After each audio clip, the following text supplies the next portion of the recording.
Hello friends, welcome back to Level Academy. Myself Shruti Sharma. तो मैंने आपको इसका जो फर्स्ट पार्ट था उसमें ये पढ़ाया था कि अबाउट एपीसी और अबाउट इम्यून सेल्स, कि इम्यून सेल्स क्या होती हैं और एपीसी यानी कि एंटी प्रेजेंटिंग सेल क्या होती है। तो मैंने जो लास्ट वीडियो था वो मैंने टी सेल पे फिनिश किया था। तो टी सेल का ही अब हम नेक्स्ट पार्ट पढ़ने वाले हैं कि what are the different type of T cell, यानी कि what are the different type of T cell, कि टी सेल के क्या टाइप्स होते हैं। तो हम एक एक करके यहाँ पर टी सेल का टाइप्स पढ़ेंगे। तो यहाँ पर है साइटोटॉक्सिक टी सेल। तो cytotoxic T cell are also called as a CD8 cell. तो CD8 क्यों बोलते हैं कि साइटोटॉक्सिक सेल जो होती है वो CD8 करके साइटोकाइनेस रिलीज करती है, इसलिए इसको हम बोलते हैं CD8, because they are have a CD receptor. दूसरा, जैसे कि मान लीजिए कोई ये आपकी टी सेल है, तो टी सेल पे क्या प्रेजेंट होते हैं, ये CD रिसेप्टर प्रेजेंट होते हैं, CD8 रिसेप्टर प्रेजेंट होते हैं, जहाँ से ये CD8 साइटोकाइन्स रिलीज होते हैं। तो टी सेल के पास CD8 रिसेप्टर है, इसके लिए हमने इसको क्या बोला, CD8 सेल हमने बोला। ठीक है। देन ये टॉक्सिक मीन्स यानी कि पॉइजन और harmful. Cytotoxic T cell kill cell infected with the virus and the bacteria and also destroyed tumour cell. मैंने आपको भी कल भी इससे पहले वाली वीडियो में भी ये चीज़ बताई थी कि जो साइटोटॉक्सिक सेल का जो नेचर होता है, बेसिकली उसका क्या होता है कि वो जिस इन्फेक्ट सेल को करा है, यानी कोई पैथोजन है, कोई वायरस है, कोई बैक्टीरिया, कोई ट्यूमर सेल है जो इन्फेक्ट हुई है, तो T cell not only pathogen पर अटैक करती है, इवन टू ये इन्फेक्टेड सेल को ही पूरा क्या कर देती है, फिनिश कर देती है। तो हमें ये चीज़ ध्यान रखनी है कि टी सेल का जो साइटोटॉक्सिक टाइप होता है वो बहुत पॉइजनस टाइप का होता है, क्योंकि वो हमारे होस्ट सेल को ही, इन्फेक्टेड सेल को ही पूरा की पूरा फिनिश कर देती है। नाउ है अब टी यानी हेल्पर सेल। अब हेल्पर सेल जो होती है वो इन्फेक्टेड सेल को फिनिश नहीं करती है, it only spread the signal, यानी कि इसको सिग्नल मिलता है तो आगे से आगे दूसरी इम्यून सेल को सिग्नल देती रहती है। तो ये हेल्पर सेल जो होती है, जैसे वो CD8 थी, तो ये कौन सी कहलाती है, CD4 सेल कहलाती है, क्योंकि इसके सेल पर रिसेप्टर जो होते हैं सरफेस पर, वो कौन से होते हैं, CD4 रिसेप्टर्स होते हैं on their membrane. Unlike cytotoxic T cell, helper cell T cell and don't kill, देखिए वो लाइन आ गई कि cell directly, even they T helper cell send signal, ठीक है, that tell other cell into your immune system how to contribute to attack against invaders. Invaders मतलब ऐसे pathogen जो हमारे के ऊपर अटैक कर रहे हैं। तो हेल्पर सेल क्या कर रही है, साइटोटॉक्स की तरह नेचर करके पॉइजनस नहीं हो रही है, इवन ये दूसरी इम्यून सेल को भी अपने साथ बोलती है कि तुम भी मेरे साथ चलो, मैं तुम्हें सिग्नल दे रही हूँ और चलो चलो पैथोजन के पास चलो और उसको हमें मिलके मारना है। केवल उसको सिग्नल देने का काम है, ना कि उसको इन्फेक्टेड सेल को उसको खत्म करने का है। ठीक है। तो फिर अगला आता है कि what to do T cell, यानी कि टी सेल करती क्या है। तो बेसिकली टी सेल आर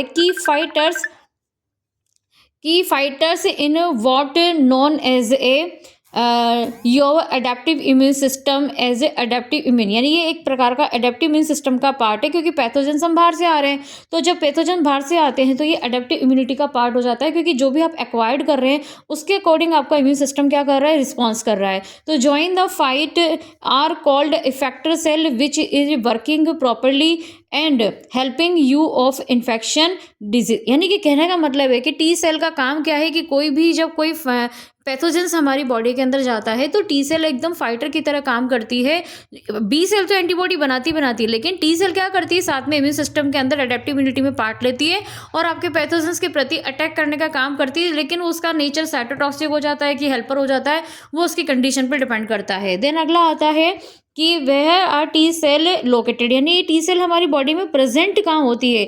तो देखिए टी सेल जो होती है वो क्या होती है, एग्जिस्ट इन डिफरेंट प्लेस, यानी कि depending on the point to point in the cell cycle and T cell start in bone marrow और थाइमस, और आपका होता है एक लिम्फेटिक सिस्टम यानी ब्लड स्ट्रीम। यानी कि कहने का मतलब है कि टी सेल का अगर हम लोकेशन की बात करें, बेसिकली जो टी सेल का जो लोकेशन होता है वो बेसिकली बनता तो कहाँ है, बोन मेरो, क्योंकि टाइप ऑफ लिम्फोसाइट और सारी लिम्फोसाइट कहाँ बनती है, बोन मेरो बनती है। देखो मैं एक एक आपको बताऊंगी। अब यहाँ पे बोन मेरो की बात चल रही है, तो बोन मेरो क्या होता है, तो टी सेल जो होती है, T cell start in the spongy tissue inside your bone called bone marrow. तो पहली बात तो हम बोन मेरो को समझते हैं कि बोन मेरो क्या होता है। तो बोन मेरो एक स्पंजी टिश्यू होता है। तो ये स्पंजी टिश्यू के अंदर क्या होती है, हमारी सारी ब्लड सेल्स बनती है। तो ब्लड सेल में लिम्फोसाइट जो टाइप है वो WBC का टाइप है और टी सेल लिम्फोसाइट का टाइप है। तो बेसिकली ये जो हिमेटोपोइटिक मतलब कि ब्लड सेल के बनने को क्रिया को हम बोलते हैं हिमेटोपोइटिक, जो कहाँ हो रहा है, बोन मेरो में हो रहा है। तो ये बोन मेरो में स्टेम सेल के द्वारा बनती है, डेवलप होती है और यहाँ पर ये आके ब्लड सेल के साथ यहाँ पर ये बन जाती है। देन थाइमस, तो T cell move to an organ called thymus. Upper chest पे होता है ये हमारा पार्ट, जो कि मिच्योर होके यहाँ पे सारी टी सेल जो होती हैं वो चली जाती हैं। देन ये जो लिम्फोसाइट कहलाती हैं, तो हमारा जो थाइमस होता है बूट सिस्टम की तरह काम करता है टी सेल के लिए, कि यहाँ पर सारी टी सेल जो होती है मिच्योर हो जाती है और रिसीव ये राइट रिसेप्टर, यहाँ पर इनके ऊपर रिसेप्टर प्रेजेंट होते हैं। तो जैसे कोई पैथोजन आता है तो या तो CD4 पे यानी हेल्पर सेल पे आता है या फिर CD8 रिसेप्टर पे आता है। दोनों में से किसी भी टी सेल रिसेप्टर पे आता है तो उसी तरह वो अपना एक्शन चालू कर देती है। ठीक है, तो हमारी बॉडी के अंदर बोन मेरो में तो बनती है, थाइमस में जाके ये स्टोर हो जाती है। इसके अलावा है लिम्फ टिश्यू या ब्लड स्ट्रीम, तो ये फुली मैच्योर यानी टी सेल बन के वापस ये पूरी तरह से हमारी ब्लड स्ट्रीम में फैल जाती है, हमारे ऑर्गन या लिम्फ सिस्टम में लिम्फ नोड के अंदर चली जाती हैं, साथ में यहाँ पे यानी लिम्फ नोड स्प्लीन के अंदर ये जाके चली जाती है। तो पूरी बॉडी के अंदर ये कुल मिला के पैथोजेंस के अगेंस्ट में इनको काम करना होता है। तो फंक्शन ऑफ टी सेल, तो T cell protect our immune system, sorry हमारा पैथोजेंस हैं। तो फंक्शन में हम देखेंगे कि जो पैथोजेंस होते हैं, तो cytotoxic T cell harmful and delivery if many T cell, higher T cell may means that the body has responded a production of T cell to fight an infection. High T cell में also sign of certain cancer, यानी कभी कभी जब T cell बहुत ज़्यादा हो जाती है ना, तो इसका मतलब ये है कि आपकी बॉडी में कहीं ना कहीं कोई कैंसर सेल्स बन रही हैं। ठीक है, टी सेल सबस्ट्रेट, अभी टी सेल साइटोटॉक्सिक हेल्पर तो हमने पढ़ाई है, लेकिन उसके अलावा कुछ और भी होती हैं, जैसे मेमोरी होती है या टर्क सेल होती हैं, तो इसके भी टाइप्स होते हैं। तो हेल्पर टी सेल तो देखो मैं आपको पढ़ा चुकी है, लेकिन टी हेल्पर के भी दो पार्ट होते हैं, TH1 और TH2। और TH1 क्या करता है, TH1 साइटोकाइन रिलीज करेगा इंटरफेरोन ने, है ना। अब ये जो TH2 जो होता है वो साइटोकाइनिन करता है इंटरल्यूकिन 4 इंटरल्यूकिन 5। तो ये दो टाइप के साइटोकाइनिन, TH1 जो होता है वो रिलीज करता है, बेस्ड ऑन साइटोकाइनिन के बेस पे इसको दो पार्ट में आगे फर्दर हमने डिवाइड कर रहा है। देखिए फिर इसके बाद जो आता है वो आता है आपका वो आता है cytotoxic T cell. T cell भी फिर दो टाइप, जैसे CD8 होते हैं, मैंने अभी आपको पीछे बताया था, ये क्या करते हैं, किलिंग करते हैं आपके एबनॉर्मल जितने भी जो इन्फेक्टेड सेल होती हैं उनको रिकॉग्नाइज करके। यहाँ पर क्या होता है, CD8 के साथ यहाँ पे टी सेल के MSC सेल यानी मेजर हिस्टो कॉम्प्लिमेंट्री जो कॉम्प्लेक्स होते हैं वो मॉलिक्यूल प्रेजेंट होते हैं इन सेल्स के ऊपर, जो कि साइटोकाइन रिलीज करते हैं और देन फिर वो ऑप्सोनाइजेशन के अंदर पार्ट करते हैं। देखिए ये ऑप्सोनाइजेशन क्या होता है, साइटोकाइनिन मॉलिक्यूल क्या होते हैं, MSC हिस्टो कॉम्प्लिमेंट्री, इसके लिए आपको पाथवे पढ़ना पड़ेगा। जब हम इसका सेपरेट वीडियो बनाएंगे तब आपको एक्चुअल टी सेल का काम समझ में आएगा। तो रेगुलेटरी टी सेल एक टग सेल होती हैं, तो ये जो होती हैं tug cell play role in preventing auto immune disease and maintaining the immune balance with lead to autoimmunity, and they express the transcription further FOXP3 suppress the activity of other immune cell to regulate immune response. यानी कि ये भी एक type की T cell ही होती हैं, लेकिन जो ये टी सेल होती है वो इम्यून बैलेंस का काम करती है, जो कि आपको कोई भी ऑटोइम्यून डिजीज होती है तो वहाँ पर मेजरली टफ सेल का काम होता है। फिर आता है मेमोरी सेल। मेमोरी जैसे बी सेल मेमोरी होती है वैसे टी सेल होती है, तो they long lived substrate provide long immunity enhanced reexposure to the same antigen resulting more. यानी कि देखिए मैं आपको शॉर्ट में बताऊं तो ये जो होती है मेमोरी सेल क्या होती है, जैसे बी सेल प्लाज्मा और मेमोरी होती है ना, तो ये क्या करती है, ये भी टी सेल बन के आपकी बॉडी के अंदर जमा हो जाती है। सेम पैथोजन आपकी बॉडी में जब दोबारा इन्फेक्शन करता है तो ये टी सेल उसके प्रति क्या हो जाती है, एक्टिव हो जाती है, और एक्टिव होकर फिर उसके ऊपर लड़ाई करना ये काम चालू कर देती है। देन बी सेल, अब बी सेल की बात करते हैं, तो B cell protect from infection by making protein called antibody. यानी एंटीबॉडी किसके बने होते हैं, प्रोटीन के बने होते हैं। तो B cell are a type of WBC called lymphocyte when immune system defect antigen and measure that indicate a threat like a bacteria or virus has entered in your body. B cell produce antibody to fight like invader. यानी कि जो B cell का काम होता है, देखो बच्चों B cell का काम क्या होता है कि बी सेल का मेन काम होता है एंटीबॉडी का प्रोडक्शन का। तो बी सेल अगर आपकी बॉडी में टाइप ऑफ लिम्फोसाइटी होती हैं जैसे टी सेल होती हैं, और ये भी फिर दो टाइप की होती है, एक होती है प्लाज्मा और एक होती है मेमोरी। तो टी सेल जो होती हैं वो दो टाइप की बनी होती हैं, जिनको प्लाज्मा मेमोरी में शॉर्ट में समझाऊँ तो प्लाज्मा सेल जो होती हैं वो बेसिकली एंटीबॉडी का काम करती हैं, जो कि नेटिव बी सेल होती है, बिल्कुल नई नई होती हैं। जब भी कोई पैथोजन एंटर करता है तो ये प्लाज्मा सेल फटाफट से एंटीबॉडी का प्रोडक्शन स्टार्ट कर देती है। तो फिर मेमोरी सेल क्या होती है? तो जैसे कि मान लीजिए आपकी कोई ये बी सेल है, इसको सिग्नल मिला एंटीजन से, तो ये फिर 2 भागों में बढ़ जाएगी, प्लाज़्मा में और मेमोरी में। तो मेमोरी तो आगे जाके आईजीजी बनाएगी और ये आईजीएम बनाएगी दोनों एंटीबॉडी।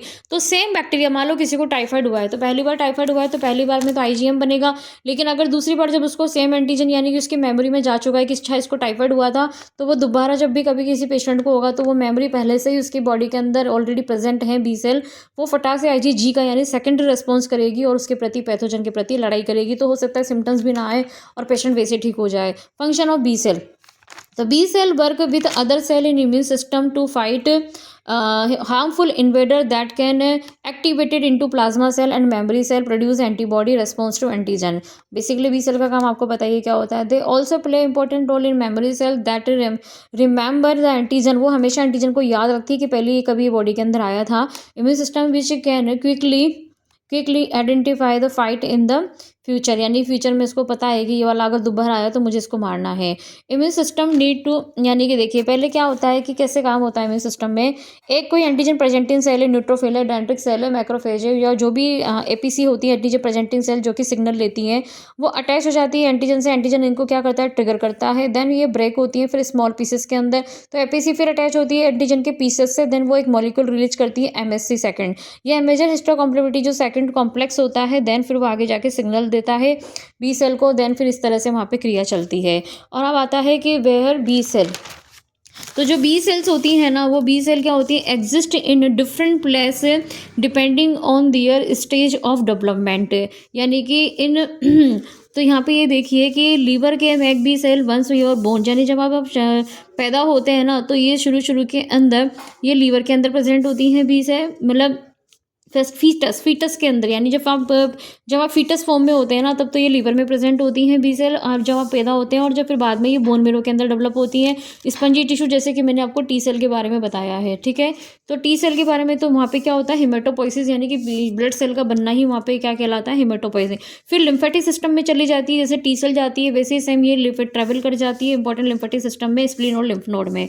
तो ये हो गया आपका टी सेल। तो नॉर्मल जो बी सेल होती है वो 1000 से 4800 लिम्फोसाइट तक ये होती है, उनकी 10 से 20% लिम्फोसाइट बी सेल के अंदर प्रेजेंट होती है जो कि एंटीबॉडी का निर्माण करती है। तो बेसिकली डिफरेंस क्या होता है देख लेते हैं। फाइनली टी सेल और बी सेल में इतना सारा हमने पढ़ लिया।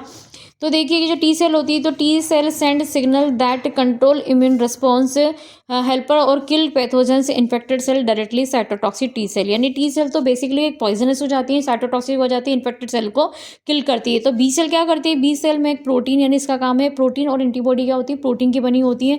तो इनका काम होता है प्रोटीन बनाना। तो जैसे ये यहाँ पे बना रखा है मैंने इस टाइप के, ये शॉर्ट प्लाज्मा सेल्स होती है, मेमोरी सेल्स होती है, आगे जाके एंटीबॉडी बनाती है। तो अगर हम बात करें collective action of B cell along with T cell from a immune response to combined infection prevent, यानी दोनों ही सेल का काम क्या होता है, जो कि कोई भी इन्वेडर आपकी बॉडी के अंदर जाता है तो स्पेसिफिकली उनके प्रति क्या होते हैं, लड़ने का काम करते हैं। तो ये इसका सेकंड पार्ट यही फिनिश हो जाता है एपीसी और इम्यून सेल का। आई होप आपको ये चीज़ें समझ में आएंगी कि टी सेल क्या होता है, बी सेल क्या होता है, दोनों ही टाइप ऑफ लिम्फोसाइट है। बस फ़र्क ये है कि बी सेल क्या होती है, एंटीबॉडी बनाती है, और टी सेल जो होती है बेसिकली टारगेट सेल्स के ऊपर, इन्फेक्टेड सेल को ये साइटोटॉक्सिक मारने का काम करती है, और टी हेल्पर एक सिग्नल के फॉर्म में काम करती है। Thank you.